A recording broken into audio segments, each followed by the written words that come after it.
بسم الله الحمد لله والصلاة والسلام على رسول الله وعلى آله وصحبه ومن والاه اللهم انفعنا وعلمنا ما ينفعنا وزدنا رب اشرح لي واحلل عقدة من لساني يفقهوا قولي سبحانك لا علم لنا إلا ما علمتنا ربي اغفر ولا تحرمني غيرك نستعين أعوذ بالله من الشيطان الرجيم بسم الله الرحمن الرحيم الحمد لله رب العالمين الرحمن الرحيم مالك يوم الدين محترم بھائی اور بہنوں، سورۃ الفاتحہ جس کا ہم آج آغاز کرنے جا رہے ہیں، آپ میں سے بہت سارے بھائیوں اور بہنوں کے ذہن میں یہ بات ہو، فاتحہ کا ترجمہ تو ہمیں آتا ہے، شاید اس کے اندر کوئی اتنی خاص توجہ دینے کی ضرورت نہ ہو، لیکن میں آپ کو یقین دلانا چاہتا ہوں کہ سورۃ الفاتحہ جو ہے وہ پورے قرآن مجید کی اہم ترین صورتوں میں سے ایک صورت ہے، جیسا کہ خود اللہ کے نبی علیہ الصلوۃ والسلام نے ہی فرمایا ہے کہ جب ایک صحابی نے اللہ کے نبی علیہ الصلوۃ والسلام نے ایک صحابی سے پوچھا کہ تمہارے پاس جو کیا تم جانتے ہو، بلکہ وہ حدیث اس طرح ہے کہ اللہ کے نبی علیہ الصلوۃ والسلام نے اسے کہا، صحابی کو کہا کہ میں مسجد سے نکلنے سے پہلے تمہیں قرآن پاک کی سب سے عظیم ترین صورت کے بارے میں خبر دوں گا، اور پھر نکلتے وقت جب انہوں نے آپ کو یاد کروایا کہ آپ نے مجھے یہ بتانا تھا، تو آپ نے بتایا کہ وہ جو عظیم ترین صورت ہے پورے قرآن کی، وہ یہ فاتحۃ الکتاب ہے۔ تو یہ مطلب عظیم ترین صورت کیوں ہے؟ یہ اپنے اندر اس کے اندر جو بڑے عظیم ترین معانی ہیں اور اس کا مضمون ہے وہ انتہائی عظیم ہے، جس کی وجہ سے یہ صورت عظیم ترین ہے۔ تو ہمیں جو ہے وہ اس صورت کو یعنی کہ اس کی اہمیت کا احساس ہونا چاہیے اور کوشش کرنی چاہیے کہ اس کے اندر جو عظیم ترین معانی ہیں ان کو انسان سمجھے، کیونکہ یہ انسان کی عادت ہے کہ جس چیز کو انسان بار بار دہراتا ہے یا جو چیز انسان کو آسانی سے یاد ہو گئی ہوتی ہے، اس چیز کو عموماً انسان اتنی اہمیت نہیں دیتا۔ تو سورۃ الفاتحہ کو چونکہ ہر ایک کو یاد ہوتی ہے، ہر ایک نماز میں کئی مرتبہ اس کو دہراتا ہے، تو بعض مرتبہ انسان سمجھتا ہے کہ شاید اس کے اندر بات نہیں، لیکن انتہائی اہم صورت ہے۔ تو چلیے ہم آغاز کرتے ہیں انشاءاللہ۔ ہم نے بات کی تھی کہ کسی بھی صورت کو پڑھنے سے پہلے ہم 5 باتیں کریں گے، تو ان میں سے کچھ باتیں تو سورۃ الفاتحہ کے اندر ہم کریں گے اور کچھ باتیں نہیں ہو سکتی۔ مثال کے طور پہ اس میں سب سے پہلی بات یاد کیا تھی، تو یہ تھی کہ اس صورت کا پچھلی صورت کے ساتھ کیا ربط ہے۔ تو سورۃ الفاتحہ چونکہ پہلی صورت ہے، مصحف کی ترتیب کے اعتبار سے یہ پہلی صورت ہے، ورنہ اپنے نزول کے اعتبار سے یہ صورت مدثر کے بعد نازل ہوئی ہے، اور تبت یدا ابی لہب وتب اس سے پہلے نزول کے اعتبار سے یہ سورت سورہ مدثر کے بعد اور سورہ لہب سے پہلے، لیکن مصحف کی ترتیب میں یہ سورت سب سے پہلے ہے۔ اس سے پچھلی سورت کے ساتھ ربط کا سوال یہاں پر پیدا ہی نہیں ہوتا۔ باقی یہاں تک بات ہے کہ اس کا موضوع کیا ہے اور عنوان کیا ہے۔ تو اس سورت کا جو موضوع اور عنوان ہے وہ جس طرح قرآن مجید کا موضوع توحید ہے، اسی طرح اس سورت کا موضوع توحید اور بندے کا اللہ تعالیٰ کے ساتھ اقرار ہے۔ سورت کا موضوع جو ہے وہ کیا ہے؟ بندے کا اللہ تعالیٰ کے ساتھ اقرار اور وعدہ، بندے کا اللہ تعالیٰ سے اقرار اور وعدہ، یہ اس سورت کا موضوع ہے۔ اور باقی رہ گئی بات سورت کے خلاصے کی، اور جس کو ہم نے کہا تھا کہ موضوعات کے اعتبار سے اس سورت کی تقسیم، موضوعات کے اعتبار سے سورت کے مضامین کی تقسیم، کہ اس سورت کے اندر ہے کیا۔ سورت کا خلاصہ یہ ہے، اس سورت کا خلاصہ یہ ہے کہ اس سورت میں سب سے پہلے انسان اللہ تعالیٰ سے مدد طلب کرتا ہے، سب سے پہلے انسان اللہ تعالیٰ سے مدد طلب کرتا ہے، اور پھر اللہ تعالیٰ سے مدد طلب کر کے انسان ایک دعوے کا اعلان کرتا ہے، یعنی کہ سب سے پہلے اللہ تعالیٰ سے مدد طلب کرنا ہے، اور اس کے بعد دعویٰ ہے، دعویٰ یعنی کہ جو دعویٰ اس صورت کے ساتھ، اس صورت میں جس دعوے کو ثابت کرنا ہے، سب سے پہلے اس دعوے کا اعلان ہے، اور اس کے بعد اس دعوے کے اس بات کے لیے 3 دلائل ہیں۔ سب سے پہلے دعویٰ، اس کے بعد اس دعوے کے اس بات کے لیے 3 دلائل۔ کیونکہ اگر دعویٰ دلائل سے ثابت نہ کیا جائے تو اس دعوے کی کوئی حیثیت نہیں ہوتی ہے. تو اسی لیے اس دعوے کو ثابت کرنے کے لیے 3 دلائل کا ذکر ہوگا اور اس کے بعد نتیجہ ہوگا. اس کے بعد جب دعویٰ دلائل سے ثابت ہو جائے تو کیا ہوتا ہے؟ توجہ ہے آپ لوگوں کی؟ نتیجہ. جی سر. جی، نتیجہ جو ہے وہ نکلتا ہے. تو جب دعوے کے اوپر 3 دلائل ذکر ہو جائیں گے تو پھر اس نتیجے کا ذکر ہوگا کہ پھر اس سے کیا نتیجہ نکلا کہ جب دعویٰ دلائل سے ثابت ہو گیا. اور اس کے بعد دعا ہوگی، دعا، تعلیم المسئلہ یعنی کہ دعا. تو یہ اس صورت کے مضامین کا خلاصہ ہے. صورت کے مضامین کا خلاصہ کون دہرائے گا؟ کوئی ایک بندہ دہرا دے بھائیوں میں سے یا بہنوں میں سے. کوئی نہیں ہے؟ السلام علیکم سر. وعلیکم السلام. سر میں دہرا دوں. جی سر اس صورت کے خلاصے میں سب سے پہلے جو ہے وہ انسان اللہ تعالیٰ سے مدد طلب کرتا ہے. اس کے بعد جو ہے وہ ایک دعوے کا اعلان کرتا ہے. اس کے بعد دعوے کے اس بات کے بھی 3 دلائل ہیں اور پھر اینڈ کا نتیجہ ہے اور نتیجے کے بعد جو ہے وہ پھر دعا. ٹھیک ہے، بارک اللہ فیک. یہ تو ہو گیا صورت کے مضامین کا خلاصہ. اور باقی رہ گئی بات صورت کے امتیازات کی. تو اس کو ہم انشاءاللہ صورت کے آخر میں بات کریں گے کہ صورت کے امتیازات کیا ہیں اور اس کی خصوصیات کیا ہیں. بہت زیادہ امتیازات ہیں، اس کی بہت زیادہ خصوصیات ہیں. اب یہ جو صورت ہے اس کے تقریباً 22 کے قریب نام ہیں. سورہ فاتحہ کے 22 کے قریب نام ہیں. اس طرح اس کا ایک نام تو فاتحہ ہے، ایک نام اس کا ہے رقیہ، رقیہ یعنی کہ دم. اسی طرح اس کا ایک نام کافیہ ہے، ایک نام شافیہ ہے. اسی طرح ایک نام اس کا سبع من المثانی ہے. اور اسی طرح اس کا ایک نام سورۃ الشکر بھی ہے، سورۃ المناجات ہے. اسی طرح اس کے تقریباً 22 کے قریب نام ہیں.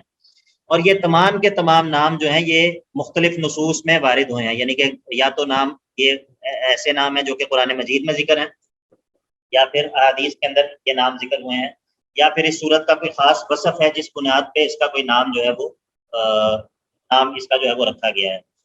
تو اس کے تمام ناموں کا ذکر کرنا اور پھر ان کے دلائل کو ذکر کرنے کی ہمیں ابھی ضرورت نہیں ہے، ورنہ جو بعض مفسرین نے ہر نام کے ساتھ اس کی وجوہات ہیں ان کا ذکر کیا ہے. لیکن ایک نام جو اس صورت کا انتہائی اہم نام ہے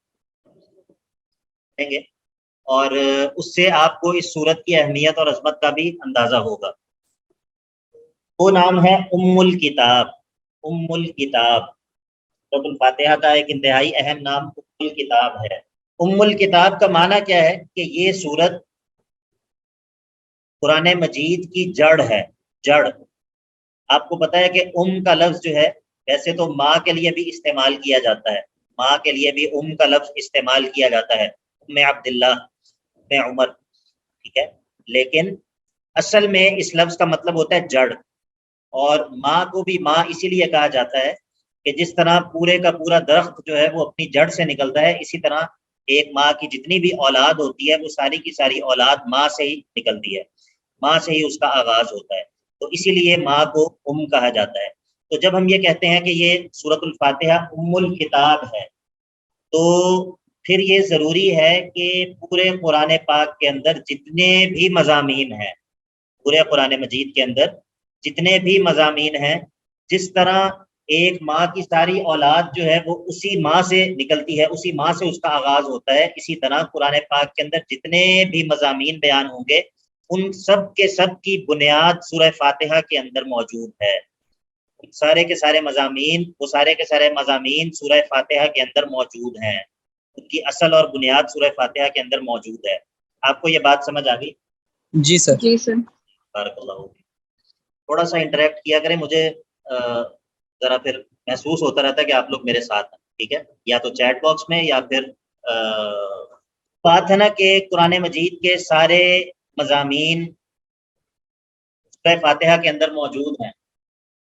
بات کو علماء مختلف اعتبار سے مختلف طرح سے علماء اس کی وضاحت کرتے ہیں، ٹھیک ہے؟ میں آپ کے سامنے ان وضاحتوں میں سے 2 وضاحتیں رکھوں گا اور انشاءاللہ آپ کو دونوں کا انشاءاللہ آپ کو بہت جو ہے وہ مزہ آئے گا، انشاءاللہ لطف آئے گا. یہ بھی ایک بہت بڑے عالم تھے ہمارے بر صغیر کے، انہوں نے کی ہے وہ کہتے ہیں کہ قرآن مجید میں جتنے بھی مضامین بیان ہوئے ہیں، قرآن مجید میں جتنے بھی مضامین بیان ہوئے ہیں وہ تقریباً 6 طرح کے ہیں، یعنی کہ قرآن مجید میں 6 طرح کے مضامین بیان ہوئے ہیں۔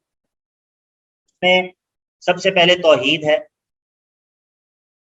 اس کے بعد رسالت ہے، اور تیسرے نمبر پر قیامت کے احوال کا بیان ہے، چوتھے نمبر پر احکام ہیں، یعنی کہ جو یہ کام کرنا ہے یہ کام نہیں کرنا، جو احکام ہیں فقہی احکام، اور پانچویں نمبر پر ماننے والوں کے حالات ہیں، ماننے والوں کے حالات، یعنی کہ جن لوگوں نے ان باتوں کو مان لیا، اللہ تعالیٰ کو مان لیا، اللہ تعالیٰ کی باتوں کو مان لیا، ان کے کیا حالات ہیں دنیا اور آخرت میں۔ اور چھٹے نمبر پر ان لوگوں کے حالات ہیں جو منکرین ہیں، جو نہ ماننے والے لوگ ہیں، ٹھیک ہے۔ یعنی کہ قرآن مجید کے تمام تر جو مضامین ہیں وہ ان 6 عناوین سے باہر نہیں ہیں، یعنی کہ قرآن پاک کا کوئی بھی آپ صفحہ کھول لیں گے اور کوئی بھی آیت آپ دیکھیں گے تو وہ کہیں نہ کہیں سے کسی نہ کسی طرح انہی 6 ٹاپکس کے نیچے جو ہے وہ آئے گی، انہی کے ساتھ ریلیٹ کرے گی۔ تو اگر آپ دیکھیں تو سورۃ الفاتحہ کے اندر سب سے پہلے توحید کا ہی بیان ہے، الحمدللہ، یہ کلمہ توحید ہے۔ اور یہ کلمہ توحید کس طرح ہے، انشاءاللہ جب ہم سورۃ الفاتحہ کا آغاز کریں گے ترجمے کا تو آپ کو انشاءاللہ اندازہ ہوگا کہ الحمدللہ کلمہ توحید کس طرح ہے۔ اور اس کے بعد جو الذین انعمت علیہم ہیں، الذین انعمت علیہم غیر المغضوب علیہم ولا الضالین صراط الذین انعمت علیہم، تو یہ الذین انعمت علیہم وہ لوگ جن پر اللہ تعالیٰ نے انعام کیا ہے، ان میں سب سے پہلے جماعت کن لوگوں کی ہے، انبیاء کی، بارک اللہ فیکم۔ تو رسالت کا بیان بھی ہو گیا، سورۃ الفاتحہ میں رسالت کا بیان بھی ہو گیا۔ اور اسی طرح مالک یوم الدین، مالک یوم الدین کس چیز کا بیان ہے، قیامت کا۔ قیامت کا۔ تو قرآن مجید کے اندر قیامت کے جتنے بھی احوال بیان ہوئے ہیں وہ اسی مالک یوم الدین کے ساتھ ان کا تعلق ہے۔ اور جو ہے الصراط المستقیم، الصراط المستقیم، صراط مستقیم سے کیا مراد ہیں، احکام مراد ہیں، یعنی کہ جتنے بھی احکام قرآن مجید میں بیان ہوں گے وہ سارے کے سارے صراط مستقیم ہیں، یہی تو صراط مستقیم ہے۔ انشاءاللہ ہم آیات نکالیں گے، اس بات کے دلائل ہم نکالیں گے انشاءاللہ جب سورت کے اندر پہنچیں گے، صراط مستقیم سے مراد احکام ہے انشاءاللہ۔ اور باقی رہ گئے ماننے والوں کے حالات اور نہ ماننے والوں کے حالات، تو الذین انعمت علیہم جو ہے یہ ماننے والے ہیں، اور ان کی حالت کیا ہے کہ اللہ تعالیٰ ان پر انعام کرتا ہے، اور غیر المغضوب علیہم ولا الضالین یہ نہ ماننے والے ہیں، اور ان کی حالت کیا ہے کہ اللہ تعالیٰ ان پر غضبناک ہوتا ہے اور وہ گمراہ ہوتے ہیں۔ تو بتائیے لطف آیا یا نہیں آیا، اور سمجھ بھی آئی یا نہیں آئی؟ لطف آنے سے زیادہ اہم سمجھ آنا ہے، یعنی کہ یہ نہ ہو کہ آپ لطف لیتے رہیں لیکن سمجھ نہ آئے۔ جی سر، ماشاء اللہ۔ اس کے علاوہ ایک دوسری توجیہ بھی ہے، یہی اسی بات کی کہ قرآن مجید کس طرح قرآن مجید کے سارے مضامین سورہ فاتحہ کے اندر موجود ہیں، اس کی ایک دوسری توجیہ بھی ہے، اور وہ کیا ہے، وہ یہ ہے کہ قرآن مجید کے بنیادی طور پہ 4 حصے ہیں، قرآن مجید کے بنیادی طور پہ 4 حصے ہیں۔ یہ بات آپ شاید آپ کو اور کہیں نہ ملے، شاید آپ نہ سنی ہو نہ پڑھی ہو، لیکن آپ اس کو توجہ سے سمجھ لیں۔ قرآن مجید کے بنیادی طور پہ 4 حصے ہیں، اور ہر حصے کا آغاز الحمدللہ سے ہوتا ہے، ہر حصے کا آغاز الحمدللہ سے ہوتا ہے۔ پہلا حصہ سورہ فاتحہ سے لے کر سورہ مائدہ تک ہے، سورہ فاتحہ سے لے کر سورہ مائدہ تک قرآن مجید کا پہلا حصہ ہے، اور دوسرا حصہ سورہ انعام سے ہے، انعام سے سورہ بنی اسرائیل تک، سورہ انعام سے سورہ بنی اسرائیل تک ہے دوسرا حصہ۔ اور سورہ انعام جیسا کہ آپ جانتے ہیں الحمدللہ سے شروع ہوتی ہے۔ پھر سورہ کہف سے لے کر سورہ احزاب تک ہے قرآن مجید کا تیسرا حصہ، اور سورہ کہف آپ جانتے ہیں کہ اس سے شروع ہوتی ہے سورہ کہف الحمدللہ الذی بالکل، انزل علی عبدہ الکتاب بارک اللہ فیکم۔ تو سورہ فاتحہ کا آغاز بھی الحمدللہ سے ہو رہا ہے، سورہ کہف کا آغاز بھی الحمدللہ، اور سورہ احزاب تک، اور پھر اس کے بعد سورہ سبا سے لے کر آخر تک سورہ ناس تک، یہ ہے چوتھا حصہ، اور سورہ سبا کا آغاز بھی الحمدللہ سے ہو رہا ہے۔ تو قرآن مجید کے یہ 4 حصے ہیں اور ہر حصے کا آغاز الحمدللہ سے ہوتا ہے۔ اب آپ کو اگر یہاں تک بات سمجھ آ گئی تو اب آپ ذرا توجہ کریں کہ یہ جو قرآن مجید کا پہلا حصہ ہے، یہ جو قرآن مجید کا پہلا حصہ ہے الحمدللہ، یہ بیان ہے، اس کے اندر جو بیان ہوگا وہ اس کے اندر بیان ہوگا اللہ تعالیٰ کی خالقیت کا، کہ اللہ تعالیٰ خالق ہے، اللہ تعالیٰ خالق ہے۔ یعنی کہ اس کا یہ مطلب نہیں ہے کہ اس کے اندر اور کوئی موضوع بیان نہیں ہوگا، اور موضوعات بھی بیان ہوں گے، لیکن جو بنیادی موضوع اس پورے حصے کے اندر بیان ہوگا وہ اللہ تعالیٰ کے خالق ہونے کا بیان ہوگا۔ اور سورۃ الفاتحہ کے اندر اس کو کون سا لفظ ریپریزنٹ کر رہا ہے؟ وہ ہے لفظ اللہ۔ الحمدللہ میں لفظ اللہ ہے، یہ اللہ تعالیٰ کے خالق ہونے کو ریپریزنٹ کرتا ہے، ٹھیک ہے، اللہ تعالیٰ کے خالق ہونے کو، کیونکہ جو اسلام سے پہلے کے مشرکین تھے وہ بھی اللہ تعالیٰ کے جس وصف کو مانتے تھے، مطلب وہ لفظ اللہ کو بھی جانتے تھے، اور اللہ تعالیٰ کا کون سا وصف تھا جس کو وہ بھی سارے کے سارے مانتے تھے؟ آپ بتا سکتے ہیں؟ سر وہ یہ مانتے تھے کہ ہمیں پیدا اللہ تعالیٰ نے کیا۔ بالکل، بارک اللہ فیکم۔ جس طرح قرآن مجید کے اندر ہے کہ اگر آپ ان سے سوال کریں کہ من خلق السماوات والارض لیقولن اللہ، اگر آپ ان سے پوچھیں کہ یہ آسمانوں اور زمینوں کو کس نے پیدا کیا، تو یہ کہیں گے کہ ان کو اللہ نے پیدا کیا۔ جو لفظ اللہ ہے یہ ریپریزنٹ کرتا ہے اللہ تعالیٰ سب سے زیادہ، یعنی کہ اس کی جو دلالت ہے وہ اللہ تعالیٰ کی صفت، کون سی صفت پر ہے؟ اللہ تعالیٰ کے خالق ہونے پر۔ یہ جو قرآن مجید کا پہلا حصہ ہے اس کے اندر بات سب سے زیادہ بیان ہوگی وہ ہے اللہ تعالیٰ کی خالقیت، کہ اللہ خالق ہے۔ دوسرا حصہ ہے سورہ انعام سے لے کر سورہ بنی اسرائیل تک، اس کے اندر اللہ تعالیٰ کی ربوبیت بیان ہوگی، ربوبیت بیان ہوگی، یعنی کہ اللہ صرف خالق ہی نہیں ہے بلکہ یہ جو مخلوق اس نے پیدا کی ہے اس کی تمام تر تدبیر بھی وہی کرتا ہے، اس مخلوق کو پیدا کرنے کے بعد اس کی تربیت، اس کی پرورش، اس کو زندہ رہنے کے اسباب بھی وہی فراہم کرتا ہے۔ قرآن مجید کے حصے کے اندر جو تفصیل بیان ہوگی تو گویا کہ وہ جو دوسرا حصہ ہے وہ تفصیل ہے کس کی؟ رب العالمین کی، رب العالمین کی تفصیل ہے۔ قرآن مجید کا تیسرا حصہ ہے سورہ کہف سے لے کر سورہ احزاب تک، بیان ہوگی اللہ تعالیٰ کی رحمت کا بیان ہوگا، اللہ تعالیٰ کی رحمت کا بیان ہوگا۔ سورہ کہف کو شروع سے دیکھ لیں، آپ سورہ مریم کو شروع سے دیکھ لیں، آپ سورہ طٰہٰ کو دیکھ لیں، اور آپ پھر آگے باقی سورہ انبیاء وغیرہ کو دیکھ لیں، آپ کو اللہ تعالیٰ کی رحمت کا بیان ملے گا۔ تو پھر اس کا مطلب ہے کہ یہ جو تیسرا حصہ ہے یہ کس کا بیان ہے، کس کی تفصیل ہے؟ رحمت کی۔ الرحمن الرحیم، وہ جو سورہ فاتحہ کے اندر الرحمن الرحیم ہے یہ تیسرا حصہ قرآن مجید کا، اس کی تفصیل ہے۔ یہاں تک بات سمجھ آ گئی؟ جی سر۔ اور اس کے بعد آگے سورہ سبا سے لے کر آخر تک، آپ جانتے ہیں قرآن مجید کے آخری پاروں میں سب سے زیادہ کیا چیز بیان ہوتی ہے؟ آخرت کے احوال، آخرت کے احوال بیان ہوتے ہیں، ٹھیک ہے، تو وہ بیان ہے کس کا؟ مالک یوم الدین، مالک یوم الدین کا بیان ہے۔ تو پھر سورۃ الفاتحہ کیوں ام الکتاب نہ ہو؟ سورۃ الفاتحہ ام الکتاب کیسے نہ ہو؟ تو یہ بہت بڑی حقیقت ہے کہ جو قرآن مجید کے اگر ایک بندہ سورۃ الفاتحہ کو سمجھ کر پڑھتا ہے اور اس کی فہم کا حق ادا کرتا ہے تو بلا شبہ قرآن مجید کے اندر جتنے بھی مضامین بیان ہوئے ہیں جمالی طور پہ وہ سب مضامین کور ہو جاتے ہیں۔ تو اللہ کے نبی علیہ الصلوۃ والسلام نے جو اس کو عظیم ترین سورت قرار دیا ہے، یہ کوئی ایسے ہی بات نہیں ہے، ہوائی بات نہیں ہے، بلکہ یہ ایک بہت بڑی حقیقت ہے۔ اللہ کے نبی علیہ الصلوۃ والسلام کی جو ہے وہ قرآن فہمی، اور آپ کے دل پر قرآن اترا تھا، آپ قرآن کے اسرار و رموز کو جاننے والے تھے، اسی لیے اللہ کے نبی علیہ الصلوۃ والسلام نے سورہ فاتحہ کو ام الکتاب قرار دیا۔ آپ کو یہ دونوں توجیحات سمجھ آ گئی ہیں، اور یہ بتائیے کہ کون سی توجیح زیادہ دل؟ سر دونوں ہی صحیح لگ رہی ہیں، دونوں ہی سمجھ آ رہی ہیں۔ ٹھیک ہے، بارک اللہ فیکم، بارک اللہ۔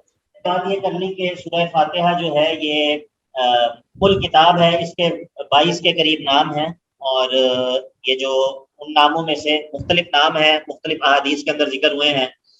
اور ان میں سے ہم نے ایک نام کی تفصیل پڑھی ہے کہ ام الکتاب کیوں ہے سورۃ الفاتحہ ام الکتاب. تو اب ہم بات یہ کر لیتے ہیں کہ تھوڑی سی اب ہم بات کر لیتے ہیں اپنے اسلوب کی تفصیل کی طرف کس طرح چلیں گے. یہاں پر ایک اور حضرت عبداللہ بن عباس رضی اللہ تعالیٰ عنہ کا ایک قول ہے, انہوں نے بھی یہ بات, وہ فرماتے ہیں کہ یہ قرآن کے اندر ہے, کہتے ہیں کہ جو سورۃ الفاتحہ ہے یہ قرآن مجید کی اساس ہے, قرآن مجید کی اساس ہے. اساس کس کو کہتے ہیں؟ بنیاد. بنیاد ہے. بارک اللہ. اور اللہ الرحمن الرحیم ہے, یہ سورہ فاتحہ کی اساس ہے. وہ یہ ابن عباس رضی اللہ تعالیٰ عنہ سے منقول ہے. تو قرآن مجید کے اندر بعض اصطلاحات, بعض جو ہے نا یعنی کہ جو بڑے بڑے عنوان ہیں قرآن مجید کے اندر, ایک تو ہم نے پہلے بات کی کہ 6 عناوین جو قرآن مجید کے اندر بیان ہوئے ہیں بڑے بڑے, پہلے جو ایک بات کی کہ اس میں توحید ہے, رسالت ہے, قیامت کا بیان ہے, احکام ہے, اور ماننے والوں کے حالات اور نہ ماننے والوں کے حالات ہیں. اسی طرح ایک اور تفصیل, ایک اور جو تقسیم ہے قرآن پاک کے عناوین کی, مجھے زیادہ پسند ہے اور وہ زیادہ بہتر معلوم ہوتی ہے, وہ یہ ہے کہ قرآن مجید کے اندر جو سارے کے سارے مضامین ہیں وہ بڑے بڑے اگر ان کی کیٹیگرائز ان کو کیا جائے تو یہ 6 عنوان بنتے ہیں. ان میں سے پہلا تو ہے توحید, جس طرح کے پہلے بھی بات گزری ہے. اور جو دوسرا ہے وہ ہے صدق رسول کا بیان. صدق رسول کا بیان یعنی کہ اللہ تعالیٰ اپنے رسول کی صداقت کو بیان کرے گا مختلف انداز سے, صدق رسول کا بیان. تیسرے نمبر پر ہے صدق قرآن, اس قرآن کی سچائی کا بیان کہ یہ قرآن جو ہے یہ سچی کتاب ہے, اس کی سچائی کو مختلف طرح سے ثابت کیا جائے گا, صدق قرآن. چوتھے نمبر پر ہے اس بات قیامت. قرآن مجید ثابت کرے گا کہ قیامت کو مان لو, قیامت کو مان لو, قیامت کا آنا سچا ہے, اور اس بات کو مختلف دلائل سے قرآن مجید ثابت کرے گا. اس کے لیے ہم کیا اصطلاح استعمال کرتے ہیں؟ اس بات قیامت. ٹھیک ہے, اس بات قیامت کا, اس بات بعث, مختلف الفاظ استعمال ہوتے ہیں لیکن معنی یہی ہوتا ہے کہ قیامت کا اس بات, مرنے کے بعد دوبارہ زندہ کیا جائے گا وغیرہ. پانچویں نمبر پر پھر کیا ہے؟ پانچویں نمبر پر یہ ہے کہ یہ جو پیچھے 4 باتیں ہو گئیں, توحید, صدق رسالت, صدق قرآن اور اس بات قیامت, اس کے فروغ کے لیے جہاد فی سبیل اللہ. پانچویں بات کیا ہے؟ جہاد فی سبیل اللہ. اور چھٹی بات یہ ہے کہ یہ جو جہاد فی سبیل اللہ ہے یہ تب تک نہیں ہو سکتا جب تک انفاق فی سبیل اللہ نہ ہو, جب تک اللہ تعالیٰ کے راستے میں خرچ نہ کیا جائے. تو چھٹا جو قرآن مجید کا ایک بڑا وہ ہے, بڑا ایک مضمون ہے, وہ اس کے تحت آتا ہے کہ انفاق فی سبیل اللہ سے اس کا تعلق.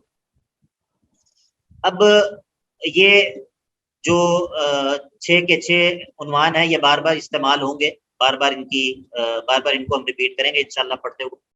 وہ آپ نے سر چھٹا, جی سوری اکمل بھائی, میں نے سمجھا شاید غلطی سے آپ کا مائک آن ہوا ہے, میں نے بند کر دیا. جی بتائیے, سن رہا ہوں میں. آن کر لیں مائک. جی سر چھٹا جو مضامین میں سے ہے وہ خرچ کرنے کے حوالے سے. انفاق فی سبیل اللہ, اللہ کے راستے میں. اچھا جی, یہاں تک بات سب کو سمجھ آ گئی ہے؟ زیادہ خشک اور بورنگ تو نہیں ہو گیا؟ جی بالکل نہیں سر. اچھا چلیں, بارک اللہ فیک. اب آخری بات ہے جو تھوڑی سی شاید آپ کو خشک لگے, لیکن انشاءاللہ اس کے بعد والی باتیں جو ہیں وہ آپ کو خشک نہیں لگیں گی انشاءاللہ. تو پریشان نہ ہو, یہ بھی مجھے خیال آتا ہے بار بار کہ کچھ نئے سیمسٹر کے بچے بھی ہیں تو وہ پریشان نہ ہو, کیونکہ پرانے طلباء کو تو عادت ہے, لیکن جو نئے بچے ہوتے ہیں نا ان کی تعلیف قلبی کرنی پڑتی ہے. جس طرح نئے مسلمان ہونے والوں کی تھوڑی تعلیف قلبی کرنی پڑتی ہے کہ وہ نئے کام سے پریشان نہ ہو جائیں, اس طرح نئے طلبۃ العلم کی بھی تعلیف قلبی کرنی چاہیے تاکہ وہ علم سے بھاگ ہی نہ جائیں. تو انشاءاللہ اللہ تعالیٰ آپ سب کو برکت دے. جس اللہ تعالیٰ نے آپ کو توفیق دی ہے پڑھنے کی اور آپ کے دل میں یہ بات ڈالی ہے, انشاءاللہ وہ آپ کو توفیق اور استقامت بھی دے گا, تو پریشان نہیں ہونا انشاءاللہ. قرآن مجید کے اندر بعض اصطلاحات ہم بار بار استعمال کریں گے, بعض اصطلاحات یعنی کہ بعض ٹرمینالوجیز بار بار استعمال ہوں گی, بار بار ریپیٹ ہوں گی. ٹھیک ہے, اور قرآن مجید کی تمام آیات جو ہیں وہ انہی ٹرمینالوجیز میں سے, انہی اصطلاحات میں سے کسی نہ کسی اصطلاح کے ساتھ ان کا تعلق ہوگا. یعنی کہ کوئی بھی آیت جو ہوگی وہ آیت انہی اصطلاحات میں سے کسی اصطلاح کے ساتھ اس کا تعلق ہوگا، یعنی کہ وہ انہی میں سے کسی کے نیچے جو ہے وہ لیک کر رہی ہوگی۔ اصطلاح ہے موضوع اور عنوان کی، موضوع اور عنوان، ٹھیک ہے۔ یہ مثلا ہم کہیں گے کہ اس صورت کا موضوع کیا ہے، اس صورت کا عنوان کیا ہے، یہ جو ہے بار بار یہ بات ہوگی، ٹھیک ہے، موضوع اور عنوان۔ اچھا، میرا اردو کا وہ نہیں چل رہا کی بورڈ، تو اگر کوئی کسی کا اردو کا کی بورڈ چل رہا ہے تو وہ چیٹ کے اندر لکھتا جائے، خاص طور پہ پرانے طلبہ میں سے کوئی ہے تو وہ لکھ دے۔ اچھا جی، موضوع اور عنوان، یہ پہلی اصطلاح ہے۔ دوسری اصطلاح کیا ہے؟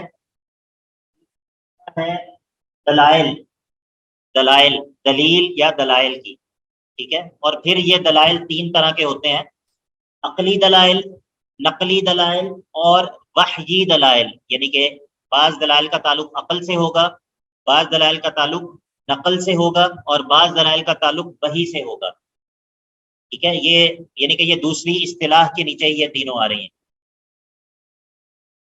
تیسری اصطلاح ہے زجر، زجر اور ڈانٹ، زجر یا ڈانٹ، زا کے ساتھ، زجر یا ڈانٹ، یعنی کہ جہاں پر اللہ تعالیٰ منکرین کو ڈانٹے گا یا زجر دے گا، یا بعض دفعہ یہ ایمان والوں کو بھی ہوتی ہے، بعض دفعہ ایمان والوں کو بھی زجر دیا جاتا ہے اگر ان سے کوئی کسی بات پر ان کو متنبہ کرنا ہو۔ چوتھی اصطلاح ہے تخویف، ڈراوا، تخویف یا ڈراوا لکھ دیں۔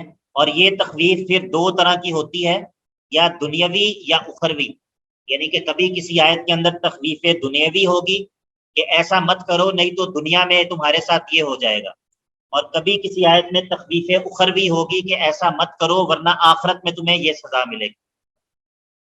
تخویف کہتے ہیں ڈراوے کو۔ بارک اللہ فیکم، بارک اللہ فیکم۔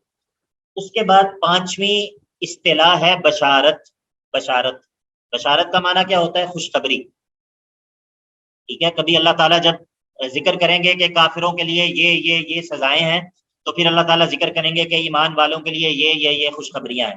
ہم کہیں گے کہ اس آیت کا عنوان کیا ہے؟ کہ اس میں بشارت یا خوشخبری ہے۔ چھٹے نمبر پر جو اصطلاح ہے وہ ہے تزہید فی الدنیا، تزہید فی الدنیا یعنی کہ دنیا میں بے رغبتی پیدا کرنا۔ وما متاع الحیات الدنیا فی الآخرۃ الا قلیل، وغیرہ وغیرہ، لا یغرنک تقلب الذین کفروا فی البلاد متاع قلیل ثم مأواہم جہنم وبئس المہاد، وغیرہ وغیرہ۔ تو کبھی کوئی آیت آئے گی تو ہم کہیں گے اس میں کیا ہے؟ تزہید فی الدنیا ہے۔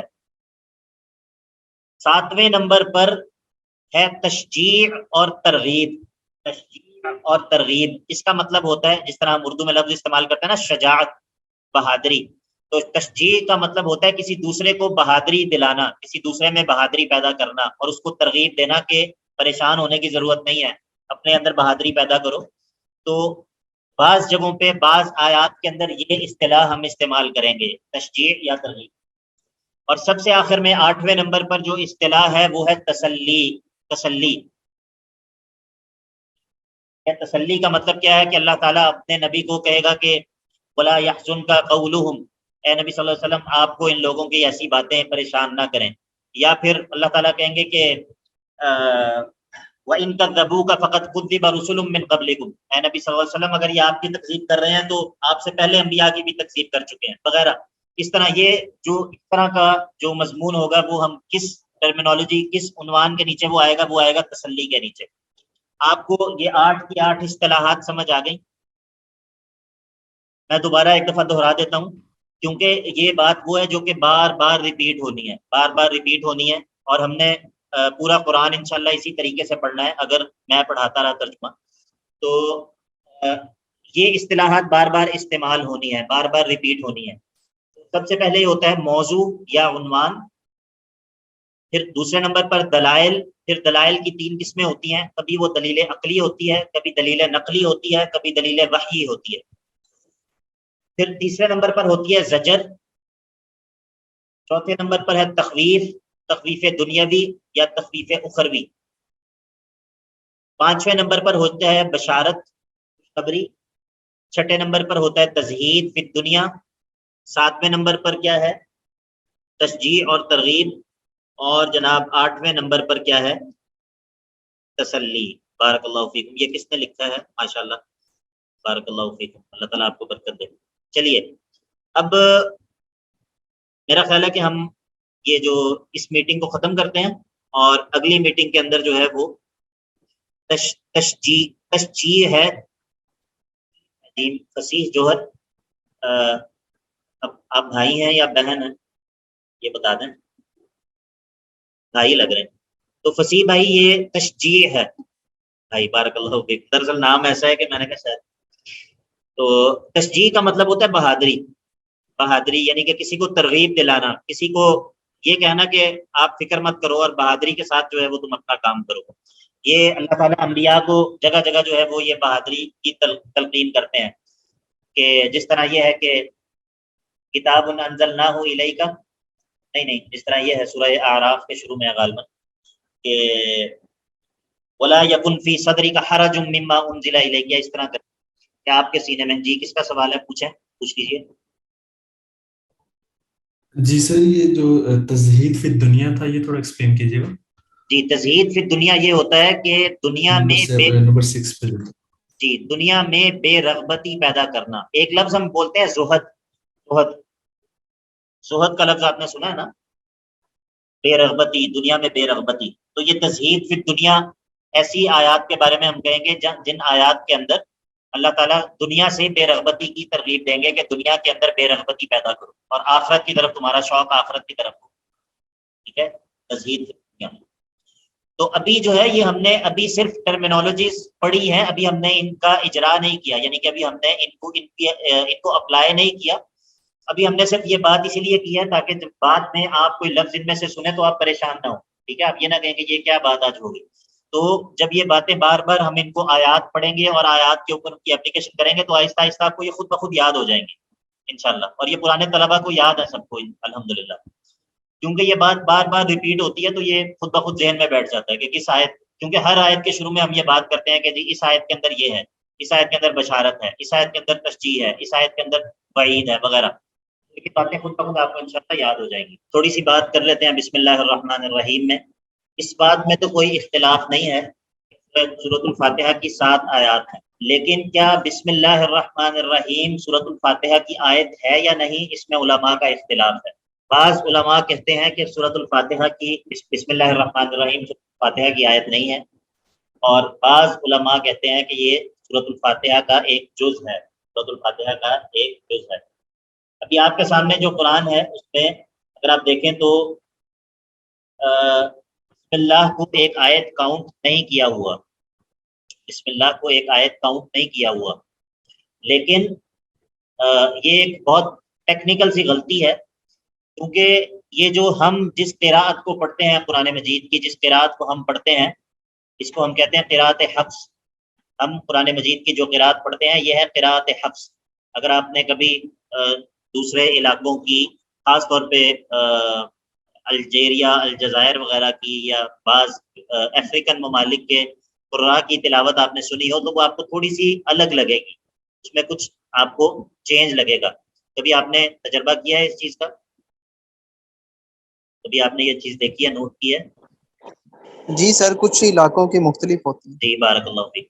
تو اصل میں یہ فرق کس وجہ سے ہوتا ہے, یہ قراءات کا فرق ہوتا ہے, قراءات کا. ٹھیک ہے, تو ہمارے علاقے میں جو قراءت ہے جس کو کہتے ہیں حفص عن عاصم, قراءت حفص عن عاصم. ٹھیک ہے, یعنی کہ حفص کی قراءت جو انہوں نے عاصم سے روایت کی ہے. تو ہمارے یہاں پر جو قراءت ہے وہ حفص عن عاصم, قراءت حفص اسے کہتے ہیں قرآن مجید کی یہ قراءت. تو اس قراءت کے اندر جو بسم اللہ الرحمن الرحیم ہے یہ سورہ فاتحہ کی آیت ہے, اس قراءت کے نزدیک سورۃ فاتحہ کی آیت ہے. ٹھیک ہے, تو لیکن یہاں پر چونکہ بس یہ اسی طرح چل رہا ہے تو کوئی اتنی بڑی بات نہیں ہے, لیکن یہ ہے کہ پھر جو لوگ یہ کہتے ہیں کہ سورہ فاتحہ کی آیت ہے, بسم اللہ الرحمن الرحیم سورہ فاتحہ کی آیت ہے, تو پھر وہ یہ اہدنا الصراط المستقیم کو الگ آیت نہیں گنتے, پھر وہ اس کو اکٹھے ایک ہی آیت گن لیتے ہیں, اہدنا الصراط المستقیم صراط الذین انعمت علیہم غیر المغضوب علیہم ولا الضالین. ٹھیک ہے, آپ کو بات سمجھ آ گئی, یعنی کہ آیات کی تعداد 7 ہی ہے, دونوں گروہوں کے نزدیک آیات کی تعداد 7 ہی ہے, لیکن اس میں اختلاف ہے کہ بسم اللہ جو ہے وہ سورت کا حصہ ہے یا نہیں. البتہ بعض علماء اب اس میں ترجیح کیا ہے، اب ہمارے جیسے بندے کی تو یہ وہ نہیں ہے کہ وہ ترجیح دے، بہرحال دونوں طرف علماء ہیں، بہرحال جو بھی صورت ہو ہم انشاءاللہ بسم اللہ کو ضرور پڑھیں گے کہ اس کا کیا معنی ہے۔ جو بسم اللہ الرحمن الرحیم ہے، اس کے ویسے تو آپ جانتے ہیں کہ اس کی کئی جو ہے وہ اس کے فضائل میں بہت ساری باتیں ہیں اور اس کی اہمیت ہے، اس کی فضیلت ہے، سب چیزیں ہیں۔ اس طرح کے آپ نے دیکھا کہ قرآن مجید کے اندر بھی سورہ نمل کے اندر ہے، جس طرح کہ وَإِنَّهُ مِن سُلَيْمَانَ وَإِنَّهُ بِسْمِ اللَّهِ الرَّحْمَنِ الرَّحِيمِ، حضرت سلیمان علیہ السلام اپنے خط کا آغاز بسم اللہ الرحمن الرحیم سے کرتے ہیں۔ خود اللہ کے نبی علیہ السلام نے جب اپنے خطوط لکھتے تھے اور اپنے خط روانہ کرتے تھے تو اپنے خطوط کا آغاز بسم اللہ الرحمن الرحیم سے کرتے تھے۔ اسی طرح جو ہے وہ شریعت نے بیت الخلاء میں جاتے وقت، جانور کو ذبح کرتے وقت، اور اسی طرح انٹر کورس کرتے وقت، اسی طرح جو ہے وہ کھانے سے پہلے، وضو سے پہلے، یعنی کہ ان تمام مقامات پہ بسم اللہ کو شریعت نے مشروع کیا ہے۔ ٹھیک ہے، شریعت نے کہا ہے کہ ان مقامات پہ بسم اللہ پڑھو، بسم اللہ کا اہتمام کرو۔ تو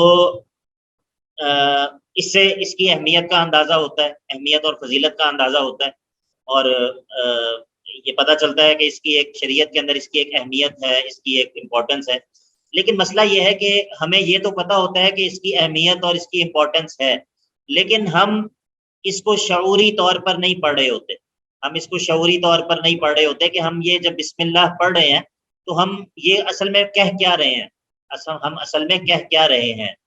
تو انشاءاللہ آپ کو بسم اللہ الرحمن الرحیم کا ترجمہ پڑھنے کے بعد اور اس کے معنی کو سمجھنے کے بعد انشاءاللہ مجھے اللہ سے پوری امید ہے کہ آپ کا بسم اللہ الرحمن الرحیم کے بارے میں پورا پرسپیکٹو چینج ہو جائے گا، اور آپ کو اندازہ ہوگا کہ یہ کتنے عظیم کلمات ہیں، اور ہم جب بسم اللہ پڑھتے ہیں تو ہم یہ کتنی بڑی بات اپنی زبان سے جو ہے وہ ادا کر رہے ہوتے ہیں۔ تو سب سے پہلی بات جو ہم نے سمجھنی ہے وہ یہ ہے کہ یہ جو بسم اللہ ہے یہ کلمہ استعانت ہے، کلمہ استعانت ہے۔ استعانت کا کیا مطلب ہوتا ہے؟ سر مدد طلب کرنا۔ باقی سب لوگوں کو سمجھ آ گئی ہے اس بات کی؟ مدد طلب کرنا، استعانت کا مطلب ہوتا ہے مدد طلب کرنا۔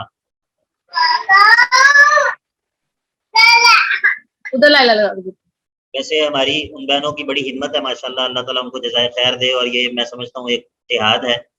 واقعتاً جو بچوں کے ساتھ انگیج بھی ہوتی ہیں اور اس کے باوجود پڑھتی ہیں، اللہ تعالیٰ آپ کو برکت دے۔ اور ایسی ہی جو بہنیں ہیں یہی ہیں جو یعنی کہ جن سے جو ہے وہ امت کے اندر پھر بڑے بڑے لوگ پیدا ہوتے ہیں، اور جو امت کی تبدیلی کے امت کے اندر جو ہے وہ بہت بڑی تبدیلی کا باعث بنتی ہیں۔ تو بڑی خوشی ہوتی ہے مجھے، اللہ تعالیٰ آپ کو برکت دے اور اللہ تعالیٰ توفیق میں اضافہ کرے۔ بارک اللہ فیکم۔ اچھا جی، سب سے پہلی بات جو سمجھنے والی ہے وہ یہ ہے کہ یہ جو بسم اللہ الرحمن الرحیم کے شروع میں با ہے، بسم اللہ الرحمن الرحیم کے شروع میں جو با ہے، عربی زبان کے اندر جو با ہے یہ مختلف معنی کے لیے استعمال ہوتی ہے۔ یہ جو با ہے یہ عربی زبان کے اندر مختلف معنوں میں استعمال ہوتی ہے، یعنی کہ کسی جگہ پر با کسی معنی میں ہوتی ہے، کسی جگہ پر با کسی معنی میں ہوتی ہے، ٹھیک ہے۔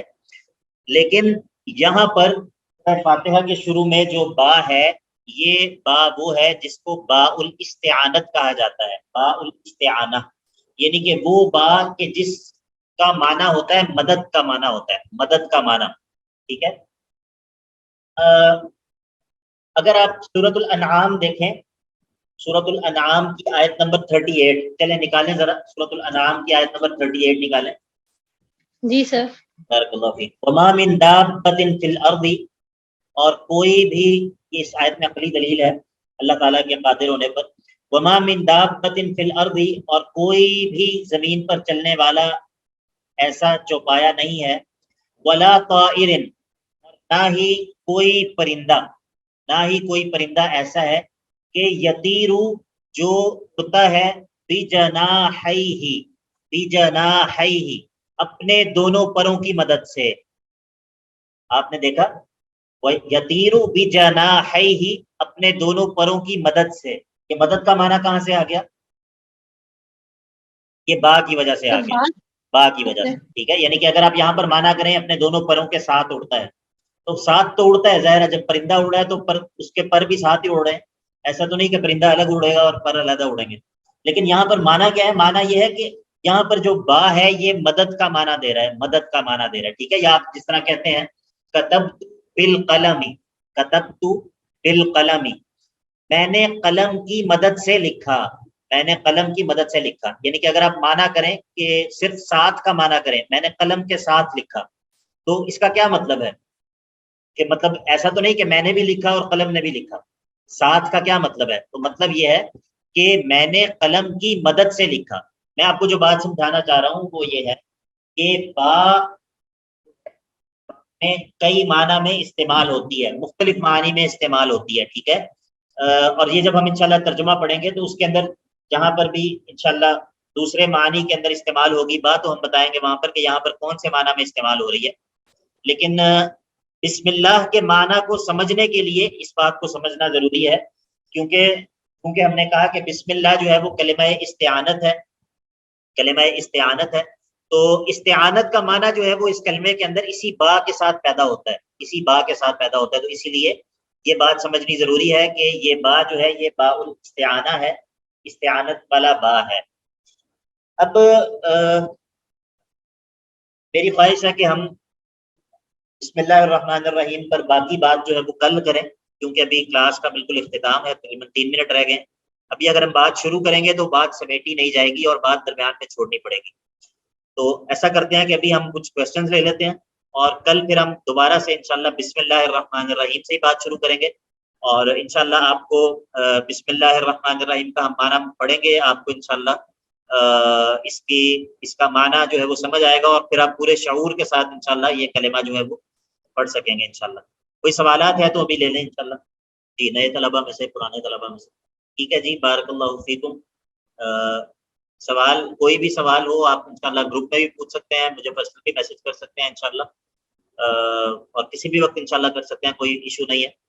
تو یہ مجھے اس بات کا اندازہ ہے کہ اس اسلوب سے ترجمہ پڑھنا یہ تھوڑا سا شروع میں انسان سے توجہ طلب کرتا ہے، انسان سے کچھ تھوڑی سی زیادہ اٹینشن مانگتا ہے، لیکن انشاءاللہ آپ کو فائدہ ہوگا. آپ اگر توجہ سے پڑھتے رہیں گے تو انشاءاللہ آپ کو بہت فائدہ ہوگا. اسی لیے ایک تو یہ بات ہے کہ توجہ سے پڑھیں. دوسرا ایک اور بات میرے ذہن میں یہ آ رہی تھی، خاص طور پہ نئے طلباء کے لیے، کہ جب آغاز ہوتا ہے نا کورس کا تو تب ایسے ہی تعداد ہوتی ہے ماشاءاللہ، جس طرح ابھی 19-20 کی تعداد ہے، لیکن آہستہ آہستہ تعداد جو ہے وہ کم ہوتی جاتی ہے. تو اپنی جو موٹیویشن ہے اس کو لو نہ ہونے دیں. آپ اگر کبھی آپ کی جو موٹیویشن ہے وہ لو ہو اور کبھی جو ہے وہ آپ کو احساس ہو کہ شاید دل نہیں کر رہا یا میں کنٹینیو نہیں کر سکتا، تو بہت ساری چیزیں ہیں جو ہمیں موٹیویٹ کر سکتی ہیں، لیکن ان میں سے جو ایک چیز ہے اس کو آپ ہمیشہ مد نظر رکھا کریں.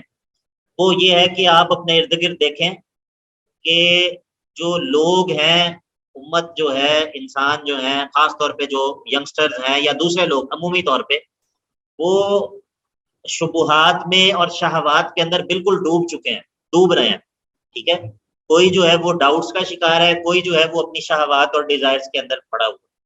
اور ان تمام لوگوں کو بچانا، اور ان تمام لوگوں کو ضرورت ہے، کس چیز کی ضرورت ہے؟ ان تمام لوگوں کو ایسے لوگوں کی ضرورت ہے جو کہ ان کو بچا سکیں. ٹھیک ہے، اور اس بچانے کے لیے ضروری یہ ہوتا ہے، جس طرح اگر کوئی بیمار ہے تو اس کا ٹریٹمنٹ کرنے کے لیے ایسے ڈاکٹر کی ضرورت ہے جو کہ میڈیسن کو جانتا ہو. تو اسی طرح جس کا دل بیمار ہے، جو شبہات یا شہوات کے اندر مبتلا ہے، اس کے لیے کون سے ڈاکٹر کی ضرورت ہوتی ہے؟ جی بتائیے. جی، جس کے پاس وحی کا علم ہوگا. جس طرح ہم نے پڑھا تھا نا، ہم نے قرآن مجید سے آیت نکالی تھی سورہ یونس کی کہ قد جاءکم موعظۃ من ربکم وشفاء لما فی الصدور. تو یہ قرآن مجید شفا بھی ہے. تو مجھے بتائیے، شفا تو قرآن مجید ہے، لیکن اس سے علاج کون کرے گا؟ علاج اس سے وہ کرے گا جو قرآن مجید کا عالم ہے، جو قرآن کو جاننے والا ہے. قرآن مجید کا جو عالم ہے وہ اس سے علاج کرے گا. تو مجھے بتائیں کہ کتنی زیادہ ضرورت ہے معاشرے کے اندر ایسے لوگوں کی جو کہ علم سے مسلح ہوں، جن کے پاس علم ہو. یعنی کہ جتنے ہوں اتنے کم ہیں، اس قدر زیادہ ضرورت ہے.